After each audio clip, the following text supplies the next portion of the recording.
ሰላም ጤና ይስጥልን የአሻም ተከታታዮች እንደምን አላችሁ እንደምን አመሻችሁ።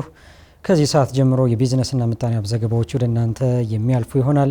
እኔ መሐመድ ንጉስ አብዱ አብራችሁ ቆይታ አደርጋለሁ። በቅድሚያም የዕለቱ የምንዛሬ የወርቅ ዋጋና የነዳጅ ዋጋ ተከታትለን እንመለስ።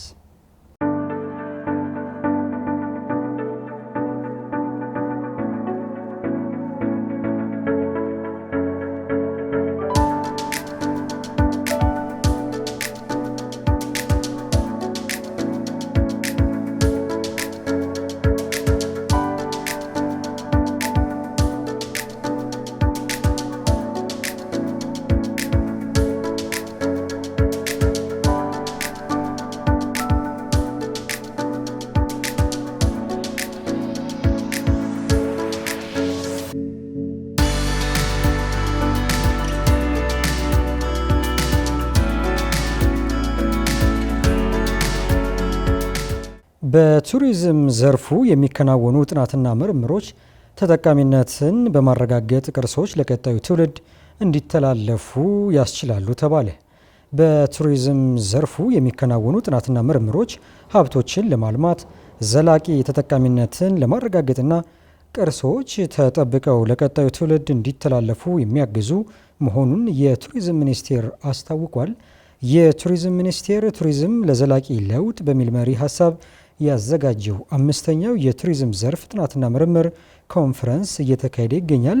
የቱሪዝም ሚኒስትር ሰላማዊት ካሳ በዚህ ወቅት እንደገለጹት ሚኒስቴሩ ከከፍተኛ ትምህርት ተቋማትና ከዘርፉ ባለድርሻ አካላት ጋር ዘርፉን በዘላቂነት በሚያሳድጉ የጥናትና ምርምር ተግባራት ላይ በጋራ እየሰራ ይገኛል። ይህም የቱሪዝም ሀብትን በማጥናትና በማልማት ከዘርፉ የሚገኘውን ማህበራዊና ኢኮኖሚያዊ ጥቅም ማሳደግ የሚያስችል ስለመሆኑ ጠቁመዋል። ከተቋሙ ጋር የሚከናወኑ ተግባራት በዘርፉ በጥናትና ምርምር የተደገፉና ሳይንሳዊ የሆኑ አሰራሮችን ተግባራዊ ለማድረግ እንደሚረዳም ገልጸዋል። መንግስት ልዩ ትኩረት ከሰጣቸው የብዝሃ ኢኮኖሚ ዘርፎች መካከል ቱሪዝም አንዱ መሆኑን አስታውቀው በመስኩ በጥናት የታገዙ ተጨባጭ ውጤቶችን ለማምጣት እየተሰራ መሆኑን አስረድተዋል። ጥናትና ምርምሮቹ በዘርፉ ያሉ ሀብቶችን ለማልማት ዘላቂ የሆነ ተጠቃሚነት ለማረጋገጥና ቅርሶች ተጠብቀው ለቀጣዩ ትውልድ እንዲተላለፉ ከፍተኛ አስተዋጽኦ አላቸው ብለዋል። በዘርፉ የሚከናወኑ ጥናትና ምርምሮች ኢትዮጵያን ተመራጭ የቱሪዝም መዳረሻ ለማድረግና የቱሪስቶችን ፍሰት ለማሳደግ የጎላ ፋይዳ እንዳላቸው ተናግረዋል። የሲዳማ ክልልን የኢንቨስትመንትና የቱሪዝም አቅሞችን በማስተዋወቅ የሕዝብን ተጠቃሚነት ለማረጋገጥ የተሰጠው ትኩረት ውጤት ማምጣቱን የክልሉ ርዕሰ መስተዳድር ደስታ ሌዳሞ ገለጹ። በጉዳዩ ላይ ከዚያ ጋር ቆይታ ያደረጉት ርዕሰ መስተዳድር ደስታ ሌዳሞ የክልሉን የኢንቨስትመንትና የቱሪዝም አቅም ለይቶ በማልማትና በማስተዋወቅ የሕዝብን ተጠቃሚነት ለማረጋገጥ ትኩረት መሰጠቱን ተናግረዋል። በክልሉ የተሟላ የመሰረተ ልማት አቅርቦት መኖሩ ለኢንቨስትመንትና ለቱሪዝም ተመራጭ እንዲሆን ማስቻሉንም አንስተዋል። በኢንቨስትመንት ዘርፍ የሚሰማሩ አልሚዎችን ለማበረታታት መሬትና የመሰረተ ልማት አቅርቦትን ለማሟላት ከሚከናወኑ ተግባራት በተጨማሪ ጊዜና ጉልበትን የሚቆጥብ ቀልጣፋ አሰራር መዘርጋቱን ተናግረዋል። በዚህም ባለፉት የለውጥ ዓመታት በክልሉ አልሚዎችን በመሳብ ውጤት እየተመዘገበ መምጣቱን ጠቅሰዋል። ባለፉት ዓመታት በኢትዮጵያ ታምርት ንቅናቄ የተከናወኑ ተግባራት ክልሉን የኢንቨስትመንት ማዕከል ለማድረግ የተጀመረውን ስራ ለማጠናከርና ኢንዱስትሪዎችን ወደ ስራ ለማስገባት ማገዙን ተናግረዋል። እነዚህ ነባርና አዳዲስ ኢንዱስትሪዎችን ወደ ስራ መግባታቸው ለዜጎች የስራ ዕድል እየፈጠሩ መሆናቸውም ደስታ ሌዳሞ አክለው ተናግረዋል።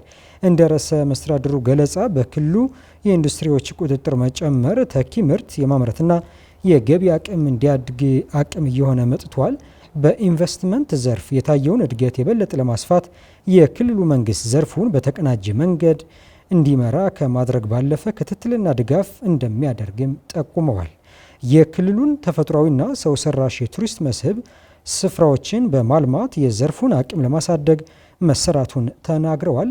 ክልሉ የሐዋሳ ፍቅር ሐይቅ፣ የጋራምባ ተራራ፣ ሎካ አባያ ብሔራዊ ፓርክ፣ ሎጊያታና ቦኖሮ ፏፏቴዎች፣ የወንዶ ገነት ፍል ውሃና ቤተ መንግስት፣ የአፍኒ ባህላዊ ዳኝነት ስርዓትን ጨምሮ በርካታ የቱሪስት መስህቦችን እንዳሉትም በማሳያነት አንስተዋል።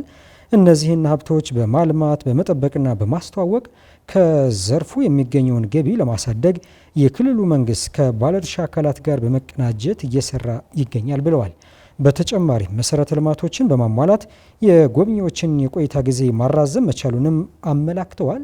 በዚህም በአሁኑ ወቅት የሀገር ውስጥና የውጭ ጎብኚዎችን ቁጥር በከፍተኛ ሁኔታ መጨመሩን ተናግረው ከዘርፉ የሚገኘው ገቢም በከፍተኛ ሁኔታ እየተሻሻለ መጥቷል ብለዋል። ተመልካቾቻችን ከውጭ ወዳገኘናቸው ዘገባዎቻችን እናመራለን። የሉዚያና ግዛት ገዢ ትራምፕ ካናዳን በጣሉባት ታሪፍ ይቅርታ እንዲጠይቁ አሳሰቡ። ቢሊ ነግሰንሰር ፕሬዚዳንት ትራምፕ የጣሉትን ቀረጥ ያመጣውን መዘዝ ተረድተው አይመስለኝም ብለዋል። አክለውም በካናዳውያን የዕለት ተዕለት ሕይወት ላይ ተጽዕኖ ፈጥሯል ብለዋል። ነንገሰር ባሳለፍነው ሳምንት በካናዳ ለቱሪዝም በተዘጋጀ ፌስቲቫል ላይ ባቀኑበት ወቅት ነው ይህንን ሲሉ የተደመጡት። ፕሬዚዳንት ትራምፕ ይቅርታ ቢጠይቁ ጥሩ ይሆናል ሉት ገዢው ሁሉም ሰው የሚጠብቀው ነገር ነው ብለዋል። ዶናልድ ትራምፕ ጥር ላይ ወደ ስልጣን ከመጡ በኋላ በተለያዩ ሀገራት ላይ ከባባድ ታሪፎችን ጥለዋል። 51 ግዛታችን እናደርጋታለን ባሏት ካናዳም የ50 በመቶ ታሪፍም ጥለዋል። ይህ የፕሬዝዳንቱ ውሳኔ የሁለቱ ሀገራት የንግድ ግንኙነት እንዲያሻክርም አድርጓል። ዘገባው የቫንኮቨር ሰን ነው። የአየርላንድ ምግብ ምርቶች ግብዓት አቅራቢ ድርጅት ለጀርመን ፋብሪካዎች ማቅረብ ጀመረ። ኬር ግሩፕ የተባለው ድርጅት በምግብ መጠጥና መድኃኒት ዘርፍ ግብዓቶችን ለማቅረብ ሙሉ በሙሉ መዘጋጀቱን ገልጿል። አቅርቦቱ የምግብ ስትራቴጂዎችን የተከተለ እንደሚሆን የኬር ግሩፕ ኃላፊ ማርክ ስተርሃላ ተናግረዋል። ግብዓቶቹ ቅድመ ሁኔታዎችን ማሟላታቸው ስራ አስኪያጁም ተናግረዋል። ከዚህ ባለፈም አስፈላጊውን የምርመራ ዘዴ አልፈው ማረጋገጥ የተሰጣቸው መሆናቸው ነው ሁለቱም ወገኖች የተስማሙት ሲሉም ተናግረዋል። ስተርልሃ ግብዓቶቹ ለምግብ ኢንዱስትሪው መፍትሄም እድልም ይዘው መጥተዋል ብለዋል። ድርጅቱ በ3 አህጉሮች እያሰራጨ እንደሚገኝ ተገልጿል። ዘገባው የኢሮፒያን ሱፐርማርኬት መጋዘን ነው። ተመልካቾቻችን ለዕለቱ ያዝንላችሁ ቢዝነስና ምጣኔ ሀብት ዘገባዎች በዚሁ ተጠናቀዋል። አብራችሁን ስለነበራችሁ ከልብ እናመሰግናለን። መልካም ቆይታ እንዲሆንላችሁንም ምኞታችን ነው።